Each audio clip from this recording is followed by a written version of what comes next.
Hello, Malik. Hello, Nisha. Yeah. Today we are going to discuss about the implementation process of a CERT to SLIIT. So let's move on. We are the guys who present this presentation. I'm Dishan Ashwanta and he's Malik Prashant. So let's see what is a CERT.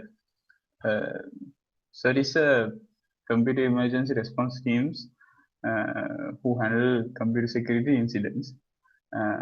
Set called as computer emergency readiness team and computer security incident response teams also. So basically, in a CERT, there is a security team who handles computer security incidents related to government and also financial and educational areas. It provides necessary services to instructions to handle security incidents within a limited time and helps to recover security breaches. So let's move on to the next slide. So these are the main steps to implement a CERT. So first, incident handling procedure. Second one is staff recruitment. Third one is implement infrastructure to SLIIT. So incident handling procedure. So Malik will cover up this. Yes, Malik. Yes, Nisha. Incident handling procedure is the first step of the CERT that is implemented SLIIT.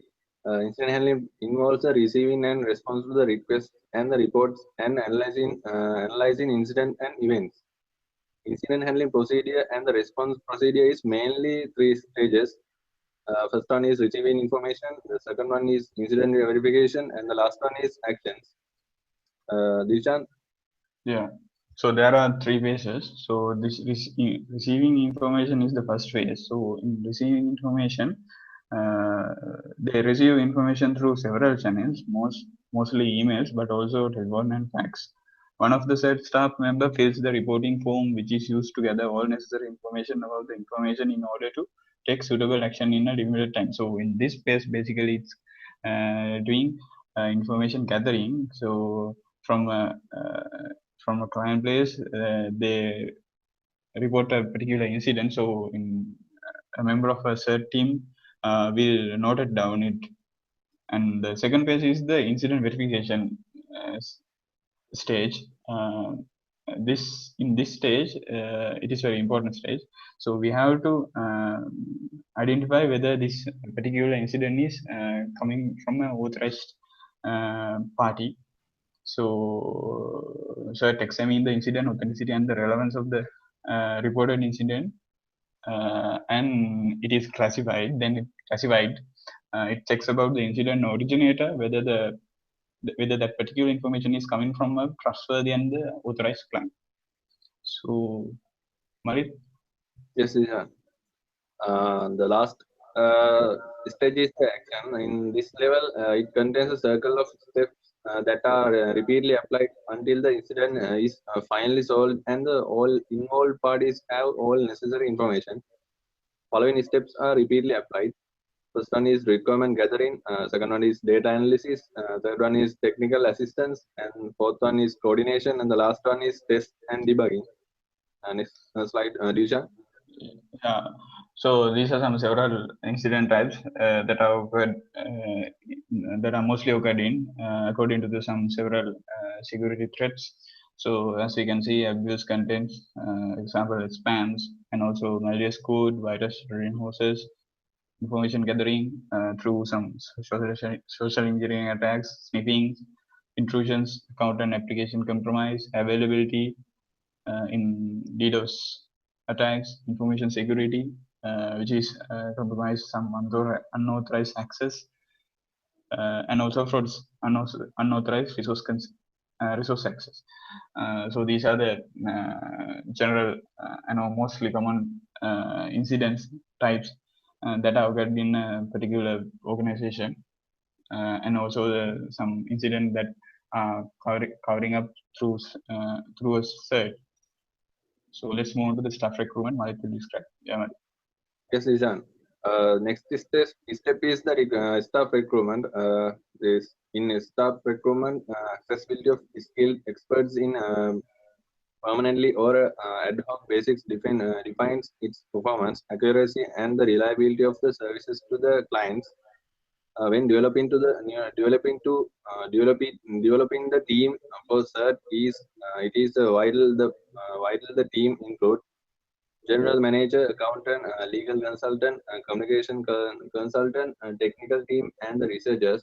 Next slide, Dilshan. Yeah.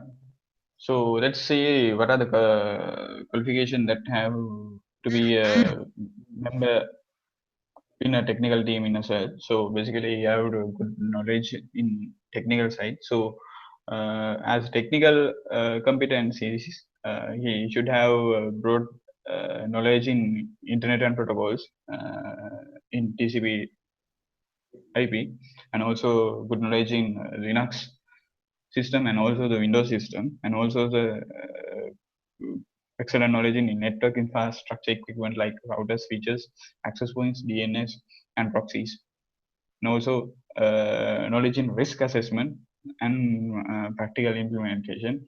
And these, and also the basically these are the as mentioned, these are the personal competencies that should have be a that should have strong analytical skill, because after having an incident he should have a good analytical skill to analyze that particular incident in different aspect of areas, and also the ability to explain the different technical issues in simple words. So he should have the ability to explain a particular incident to different different groups in CERT, to come up with a solution, and also the strong communication and writing skills, good organization skills, and also open-minded and willing to learn. Yes, Malik. Yes, Dilshan. Dilshan talk about the key competence for the team, that technical team. And now I am talking about the key competencies for a research in the search. So researcher must have higher education or the related level education like BSc or MSc. Next one is sound knowledge in the internet and protocols, that like TCP and IP protocols. Next one is excellent knowledge in Linux and Windows systems. Sound knowledge in networking and network security. And the last one is excellent analytical thinking. We move to next slide, Disha. Yeah, so in this section, we are going to cover up the infrastructure for CERT that you are going to plan for SLIIT. So, uh, a CERT is a critical factor. CERT is a critical factor. It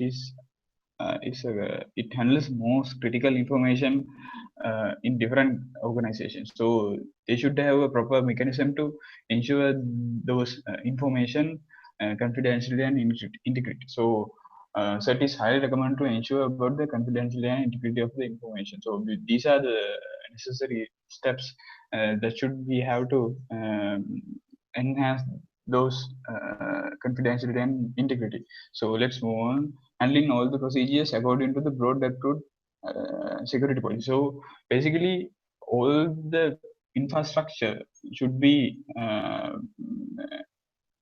documented through a security policy, and it should be approved by the board of directors. So it is a approved procedure that should be followed up by step and step when there is an incident. And also the second one, lease line connection for internet and other backup line is established due to any failures in the main line. So it will uh, give redundancy lines for internet. Then we can have reliable connection with the clients, even though our main line will be go down. And also the use of access control and limit the access permission according to the access level. So there should be an access controls as well as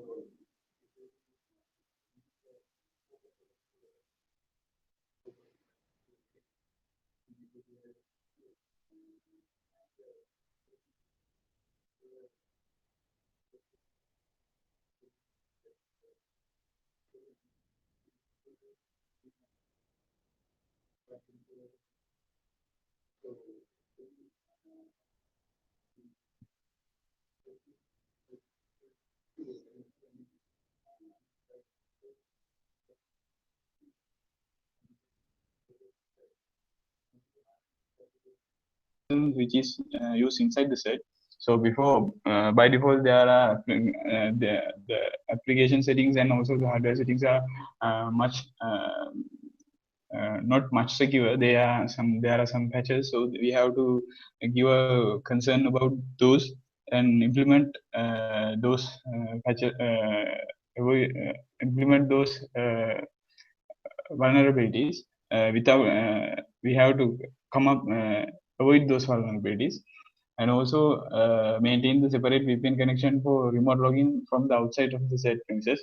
So there should be a proper mechanism to connect with the remote user who is away from the set premises.